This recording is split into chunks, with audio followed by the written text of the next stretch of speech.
الرحمن الرحیم۔ اب پہلے ہم نے سیکھا تھا ڈیفینیشن آف مدہ لیڈرز۔ مدہ لیڈرز کی جو تعریف ہے ہم نے وہ سیکھی تھی کہ مدہ لیڈر کسے کہا جاتا ہے، اور آج انشاءاللہ ہم اس کا پریکٹیکل کریں گے، پریکٹس کریں گے، اس کو ہم قرآن پاک میں اپلائی کریں گے۔ سٹارٹ۔ سب سے پہلے یہ جان لیں کہ مدہ لیڈر تین ہوتے ہیں، مدہ لیڈرز تین ہوتے ہیں، الف، واو، یا، اور یہ کبھی مدہ ہوتے ہیں اور کبھی نہیں ہوتے۔ یہ ہم آج اس کا ریویو کریں گے، قرآن پاک میں اس کو اپلائی کریں گے، ٹچ کریں گے، دیکھیں گے کہ یہ کس طرح سے مدہ ہوتے ہیں اور کس طرح سے نہیں ہوتے۔ اب ہم آگے قرآن پاک میں سب سے پہلا لیٹر ہے ہمارے پاس الف، ٹھیک ہے، اور یہ دیکھیں یہ ہے سورۃ الفاتحہ، اور یا کے ساتھ یہ الف ٹچ ہو رہا ہے، دیکھیں جوائنڈ ہو رہا ہے، اور الف سے پہلے زبر ہے۔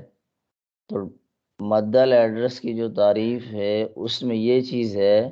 کہ الف سے پہلے پورا قرآن پاک میں جہاں پر بھی زبر آئے گا تو آپ نے اس کو ون ٹائم لانگ کرنا ہے۔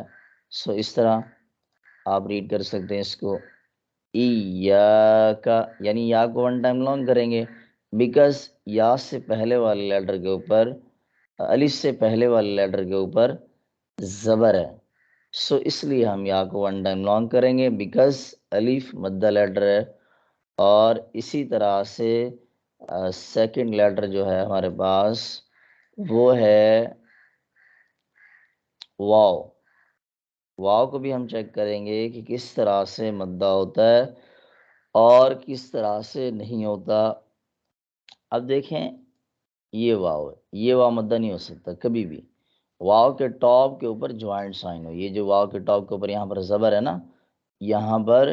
جزم کا ہونا انتہائی ضروری ہے، اور ہمیشہ وہی واو مدہ ہوتا ہے جس کے ٹاپ پر جوائنٹ سائن ہو، جزم ہو، اور اس سے پہلے والے لیٹر کے اوپر پیش بھی ہو۔ سیم اس طرح سے لک ایٹ مغضوبی، اب واو ساکن ہے، ٹاپ پر جوائنٹ سائن ہے، اور واو سے پہلے پیش ہے یعنی دمہ ہے، اور اگر واو جوائنٹ سائن ہوتا سیم واو کے اوپر جوائنٹ سائن ہوتا اور اس سے پہلے زیر ہوتا یا زبر ہوتا ذات کے اوپر تو پھر ہم اس کو کسی صورت مدہ نہیں پڑھ سکتے تھے۔ اب یہ واو مدہ لیٹر کہلائے گا، اس کو ون ٹائم لانگ بھی کریں گے اس طرح سے،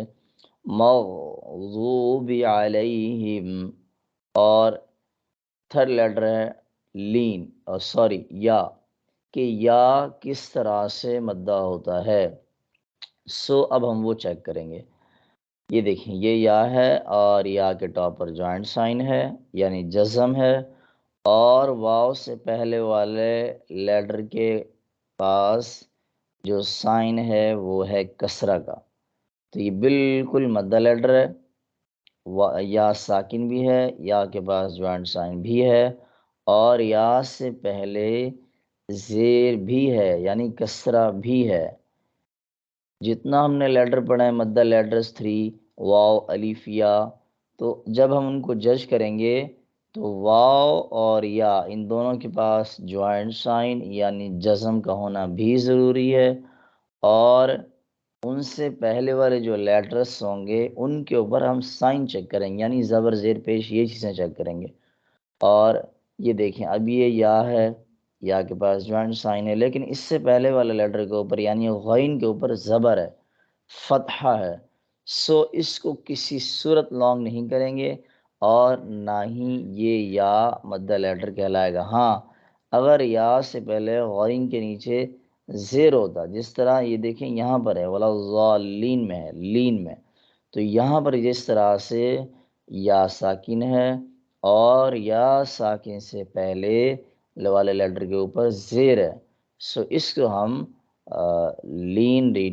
مدہ ریڈ کریں گے، یہ مدہ کہلائے گا۔ سیم اسی طرح یہاں بھی آپ دیکھ لیں، یہ یا جوائنٹ سائن ہے یا کے اوپر، یا ساکن ہے، اور اس سے پہلے والے لیٹر کے نیچے زیر ہے یعنی کسرہ ہے، اور اگر ذال کے پاس دمہ ہوتا، پیش ہوتا یا فتحہ ہوتا، زبر ہوتا، سو پھر ہم اس کو کسی صورت بھی مدہ ریڈ نہیں کرتے، اس کو ہم شارٹ ہی ریڈ کرتے.